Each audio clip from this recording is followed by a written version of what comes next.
It's been 26 days and counting, no rain for central Alabama, and it's starting to show up on the drought monitor. We dive into the dry conditions and what that means for you. Plus, thousands of people are heading to the Magic City this weekend for the big showdown between Alabama A&M and Alabama State. We'll show you how to dress. And while everything is quiet and the sun is out, this is a good time to be thinking about your emergency kit, including saving for disaster. We have some advice to help you plan for the future. Live on your side. First Alert Weather Extra starts right now. And so glad to have Tania and Lauren joining us again here for Weather Extra. You know, when it gets dry and we have drought conditions like this, we never like the weather radios and the emergency supplies to get dusty, right? No, we don't. Make sure we always have those supplies ready. Hey, and we saw a few dusty radios yesterday. Yeah, we sure did. Yeah, we did, but that just goes to show those things, they're like dinosaurs. Well, no, they're more like almost like good cockroaches, right? They stick around through everything, so all the more reason to have them. Yeah, technology's been around forever, but hey, it does the job. But yeah, we had a great time down in Utah yesterday. Certainly did. Listen, it's the talk of the town, right? The dry conditions out there. Day 26. This is our first alert.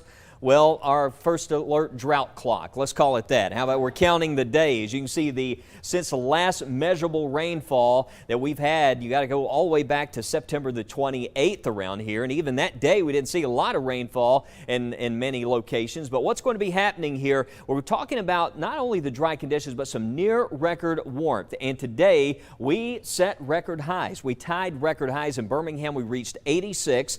So that actually ties a record from 1927. You got to go all the way back to 1927. Tuscaloosa 86 from 2010. We tied that record. And for Anniston, reached 84 degrees. And Anniston's also reached 84 in not only 2010 but 2016. So we have the first alert trifecta there on those high temperatures for today. But as we look ahead on the weather headlines here, we'll do this again tomorrow. I think we will see those temperatures reaching near record levels. So that's one of the next big things, giving you that first alert. We have another dry weekend ahead, and some severe drought conditions will likely develop, maybe even extreme drought conditions, because this pattern looks to hold strong through Halloween, also into next weekend. That's one of the things we'll be talking about here coming up on Weather Extra. AccuTrack right now showing a lot of 70s across the board, still showing 80 around Aliceville. Speaking of Utah, right now 81, Hamilton 79. But notice how we're cooling off. There's still going to be a few spots to the north and northeast tonight where we'll see some upper 40s on the map early tomorrow morning. One observation that we made today is looking north of town, you can see it was a little bit of haze out there. We were like, well, is that dust or is that maybe smoke from a fire nearby? Went over to so this is some of the data we have in the First Alert Weather Center. We can actually look at the forecast surface smoke, one of the cool tools that we have here. And what is showing is that there's actually some smoke back across Mississippi that's been drifting in. And I checked in with Matt Lakey with the Jefferson County Department of Health, and it looks like some agriculture control burns happening near the Mississippi River, and perhaps that's what we're seeing. If you notice that little bit of haze out there, that's what's going on, but it's not enough to really raise those air quality concerns. But you may notice it again out there tomorrow. We're still going to have plenty of sunshine. It is just so dry all across the area. Let's talk about the weekend and all that's happening this weekend. We're going to talk more about the parades and the big game, Magic City Classic weekend. Saturday we were showing 83, but notice Saturday is the hotter day of the weekend. Sunday a little bit cooler. Afternoon highs around 78 degrees. But coming up, we'll have the 10-day forecast. We'll talk more about the long-range outlook. Right now, let's go to Tania. Thanks, Wes. Well, the last time we saw measurable precipitation was September 28th. We have now gone 26 days, as mentioned, without a drop of rain, and the new drought monitor is showing us just how dry it is. Megan Thomas explains. At 9 o'clock this morning, the latest drought monitor came out, and we have gone up a level across central and north Alabama. Earlier this week, we were abnormally dry, the yellow shade everywhere across central and north Alabama. Today, we are now up to moderately dry conditions, anywhere from Marion to Winston to Blount to Etowah counties, stretching through Talladega to Chilton to Bibb, all the way down to Marengo County, city of Demopolis, underneath that level 2 out of level 5 drought. And we are going to continue to stay dry through the end of this month. It does not look like rain is going to be falling anywhere. That would make Birmingham, Anniston at nothing. Tuscaloosa's picked up about 2/10 of an inch of rain, but because Birmingham is trending dry through Halloween, the last day of the month, that'll put us right at that #1 spot, tied with 1924. In addition to that, Tuscaloosa's 2/10 of an inch will push them back into the top 5 of the driest Octobers on record. And same thing with Anniston. Anniston has seen absolutely no rain this month as well, and then they will tie that record of 1963. Looking at some of those longer range models, it does look like maybe sometime in the first couple weeks of November we may get a pattern change. We'll have much more on that as we head into the next couple of weeks. Well, thanks so much, Megan. And before we even get more into this dry pattern that we're watching here in central Alabama, we do want to turn your attention to the tropics. So we have Hurricane Christy. This is actually forming from the remnants of Nadine. So this actually had initially moved through Central America, and now it's moving through the Atlantic. So I want to show you where the path of this is. Right now, last we checked, it was a Category 4 hurricane, but now it's a Category 5 hurricane. The good thing about Hurricane Christy, one, it's in the Eastern Pacific, so it's not a concern for the Atlantic, but that latest forecast does show that it's going to be remaining out over open water. You have the coast of California, you've got Baja California there in Mexico, so it's moving away from that. Eventually, as it moves farther to the northwest, it is expected to weaken some, but then you notice out farther to the west, that little dot there, that is Hawaii. So fortunately, we're not going to be seeing any issues with Christy when it comes to issues across the U.S. So that's good news, but we've still got to watch the tropics. Even though we are past the climatological peak of hurricane season, if you look, we're basically here. We're getting to the last month of hurricane season, which is November, when typically activity begins to wind down.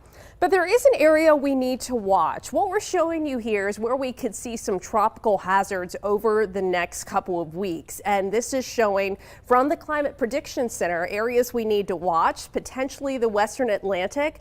But a hot spot we need to watch is actually the Caribbean.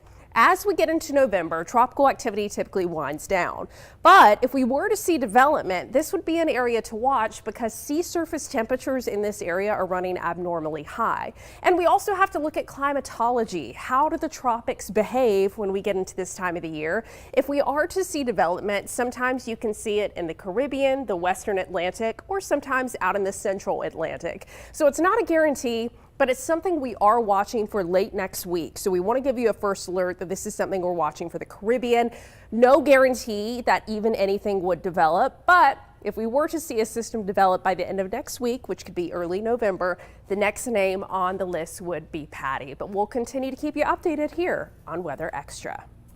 And Lauren, I'll just add, Hurricane Nicole struck Florida November 10th, 2022. So we have seen those November systems. Florida is a state that really needs to watch it as we continue to go through the next few weeks here. But weather emergencies can be a drain on your budget. But if you plan ahead, it could just save you just enough in case insurance doesn't go far enough. Ivan Rodriguez reports on why building an emergency safety net should still be an essential. Without any form of savings or emergency funds, a financial shock could result in debt and potentially create a longer-lasting problem. Emergency savings has long been the Achilles heel of Americans' personal finances. Greg McBride with Bankrate says more than 60% of Americans feel they're behind on their emergency savings. Still, a majority of Americans don't have enough to cover unexpected expenses for a prolonged period of time. An ideal emergency savings cushion for most people is going to be enough to cover 6 months worth of expenses, but only about 28% of American households actually have a cushion of that size. Bankrate says some easy steps to get your emergency fund started include making a budget, determining your fund goal, setting up direct deposit, and save any unexpected income. For those living paycheck to paycheck or without a constant stream of income, managing your cash flow or putting away part of your tax refund are the easiest ways to get started. Each of those represents an opportunity to funnel that money into savings and increase your savings cushion. I'm Ivan Rodriguez reporting. More Than Money makes sure that you have a safety kit on hand. It should have things like flashlights, medicines, other useful items. And have those multiple ways to receive alerts, whether that's through the WBRC First Alert Weather app or a NOAA Weather Radio. It's best to have multiple items on standby. And listen, I would not depend on social media for immediacy when it comes to alerts and severe weather information. You want our weather app, you want to have Weather Radio to get those alerts, and most importantly, tune in and be weather alert. Check the weather with us daily. You should also know your safe place in your home in the event of severe weather. Remember the room in the innermost part of your home. Stay away from windows. Put as many walls between you and the outside. It's best to be in a place and centralized if you're in your home. And finally, always remember to be prepared and not scared. That's the thing. Just always be prepared. The more you are able to prepare ahead, the easier it will be to get through those events safely. Thanks, Wes. Well, it's almost time to start rolling back the clock. We'll have more on why that means you'll likely be using your headlights to drive home after work in 30 seconds.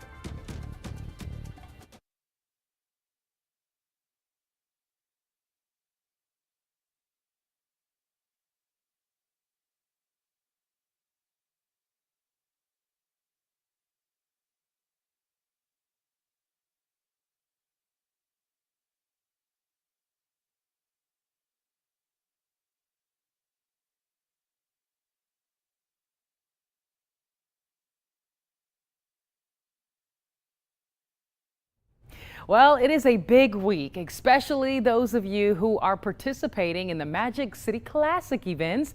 One of the big events happening Saturday is the Magic City Classic Parade. We'll walk through this forecast, but then we'll actually tell you and I'll explain how you can prepare before heading out to this parade. So 7 a.m. temperatures in the upper 50s, upper 60s around 9 o'clock. 11 a.m. mid 70s, mostly sunny skies, beautiful forecast for that outdoor parade. And if you're staying outdoors for the game, as we approach the later afternoon hours, the Magic City Classic game will be at the historic Legion Field as Alabama A&M takes on Alabama State. Kickoff 2:30, low 80s, halftime, low 80s and low 80s by the end of the game. So how can you prepare? Because not only are the events in the morning, in the afternoon and the evening, well, the temperatures are changing. So if you're getting up early in the morning and heading to the parade, temperatures starting off in the 50s and 60s, I would say it's in your best interest to have some kind of sleeves just as you're heading out the door. But as we approach the afternoon, you're going to want that short sleeve shirt and maybe even let those toes breathe a little bit, because we'll see those afternoon highs in the 70s and low 80s. We reach the evening cooling back off, but it's still not going to be too bad. We're talking 60s and 70s. I say that's still good weather for you to wear your short sleeves and maybe some closed-toe shoes by the evening time. All right, let's continue here because some of you might be heading out to some late night parties Saturday night. So if you're heading out after 8 p.m., temperatures just around 8 o'clock in the low 70s. I'm going to say, because it's still very warm, have the short sleeves, maybe even a ball cap and those sneakers so you can be nice and comfortable. Either way, the forecast for the Magic City Classic events this weekend looks splendid. We'll have more updates on that full 7-day coming up in just a couple of minutes. Hey, y'all, just make sure if you're wearing open-toed shoes that you got that pedicure all ready to go, right? Well, the response to help after Hurricane Helene is reaching more than just the people affected. A Virginia couple is heading to North Carolina to help the wildlife. We'll show you how after the break.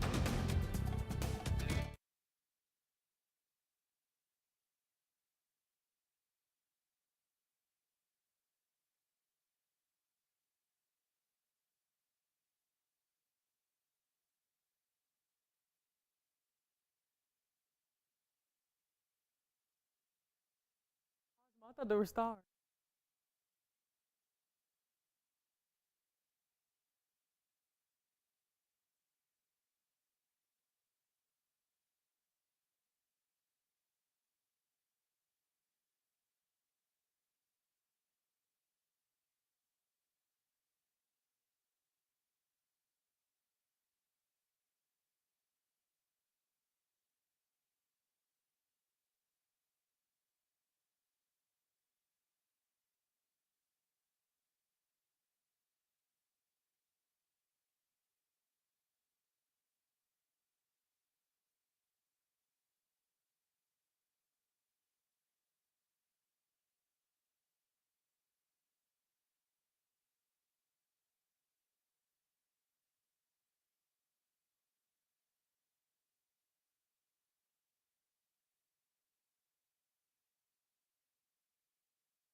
Welcome back into First Alert Weather Extra. I want to give you the weather extra on what's happening in the atmosphere across the region. And this is what we call the water vapor satellite image. This gives us a good indication of moisture in the mid-levels of the atmosphere. And just check it out all across the region, how dry it is. It's not only for us in the southeast. If we back this view out and show you what it looks like even down into the tropics, look how dry it is down in here. I mean, this is far and wide. We just don't see this often, but you can see there, especially not just the southeast, but you go into areas further south. But dry conditions, it's a big story for a lot of areas. Had a, well, of course, it's darker right now, but had a great view from Helena earlier. I had that pulled up, but you could start to see those fall colors showing up there on the camera. But it's 75 here in Shelby County. Let's see if we can get this thing to advance. There we go. Brookwood Baptist Medical Center right now, 78 degrees. Nice October glow out there. It's not as chilly this evening, but talk about a nice weekend. Get a walk in for tonight. Winds light and northwest. Tuscaloosa River Market. Again, we are also in the severe clear. Warrior River about as calm as it can get out there with those conditions, and a nice evening maybe to take a little stroll there along the River Market Walk. And Vernon at Avadian Credit Union, we had a little visitor during the 6 o'clock news. I think our visitor is still there building some cobwebs for Halloween. But right now, winds out of the east northeast at 3 miles per hour. This evening, though, not as cold tonight, but that fall chill, it's going to be out there tomorrow morning. So planning for early morning, you're going to feel a little chilly if you're getting an early start to beat some of that hotter weather for the afternoon. But notice later in the day around 2 o'clock, you can see temperatures in the 80s. Big warm up coming up for the afternoon. Winds out of the southeast at about 5 to 10 miles per hour. Want to go over to our First Alert 10-day forecast, and we're keeping it very dry through Halloween. Notice 81 degrees there, mostly sunny weather, and then into next weekend, that following weekend, you can see those temperatures there into the low 80s. But we're going to be seeing a slight drop in daytime temperatures Sunday, Monday, and Tuesday with highs in the 70s, overnight lows in the 50s. And we'll be telling you more about the daylight saving time coming to an end. That's coming up. Yeah, that's right, Wes. Oh, Tanita, you want to swap spots? Oh, we're going beyond the 7-day. We are going beyond. Oh, we're tossing to a package. All right. A package is a story. Yes. A county woman is helping out wildlife in North Carolina devastated by damage from Hurricane Helene. Her and her husband are headed there Thursday with dozens of supplies. Amaya Mitchell shows us some donations that they have. Meet Brant and Pete Landon. They're packing up both of their cars and driving hours to help animals affected in Asheville, North Carolina. And I thought, what about the wild animals? They must have a wildlife shelter down there. And it turns out they have quite a large wildlife refuge, the Appalachian Wildlife Refuge. Brant Landon tells me her love for animals inspired her to reach out and see how she could help them in affected areas. After making calls, she learned that the Appalachian Wild Refuge was in need. I called them just out of the blue, and they said, oh, we're desperate. We were just devastated. Our shed with our supplies washed away, everything.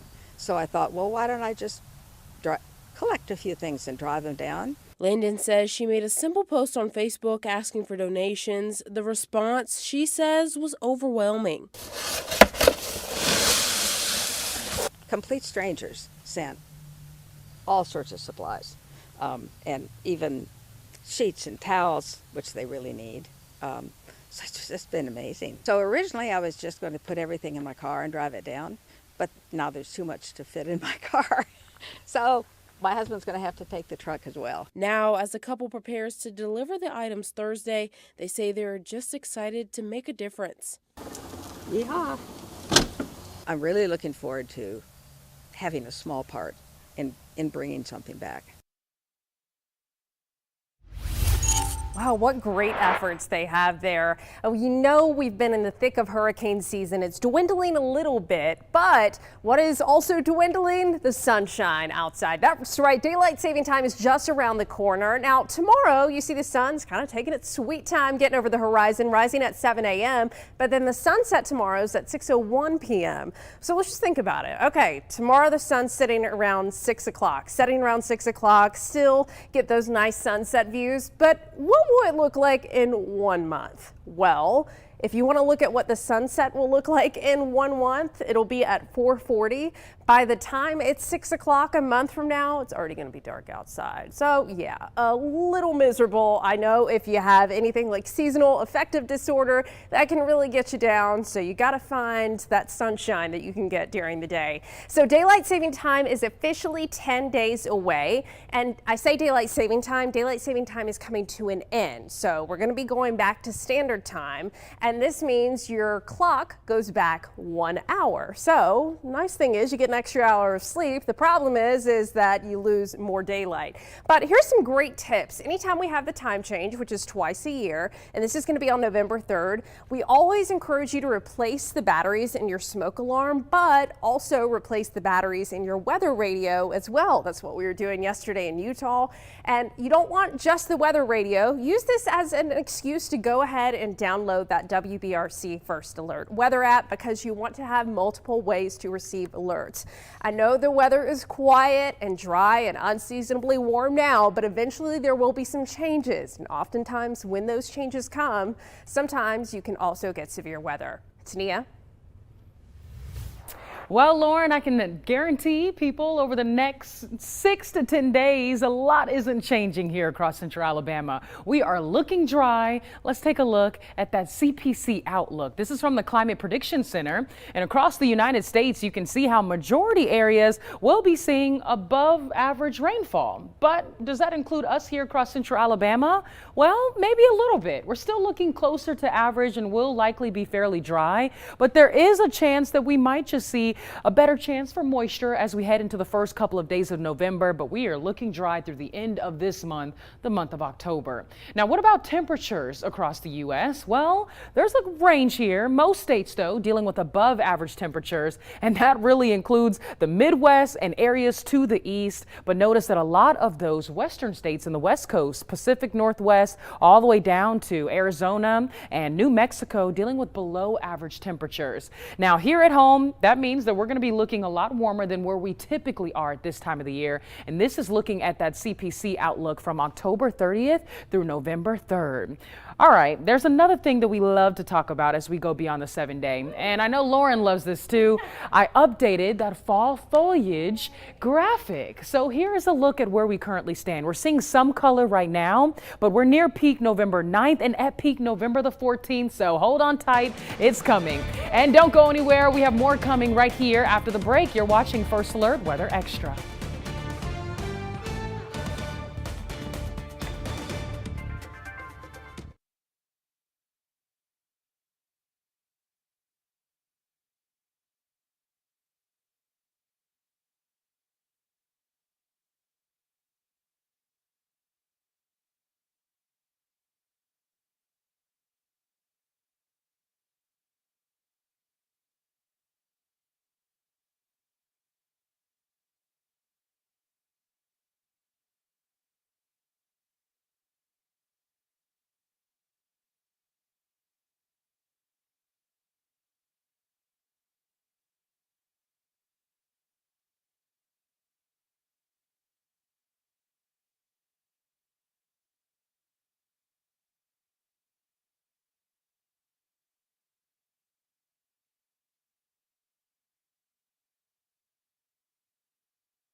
Well, it looks like we're going to make it through the entire month without a drop of rain. Hard to believe. I mean, that front ain't going to bring us much this weekend. Yeah, maybe a slight drop in temperatures, but hey, Tania, bring us some good news tonight at 9. I'll try to at 10. Okay, I got you at 9. See you guys then. Have a good evening.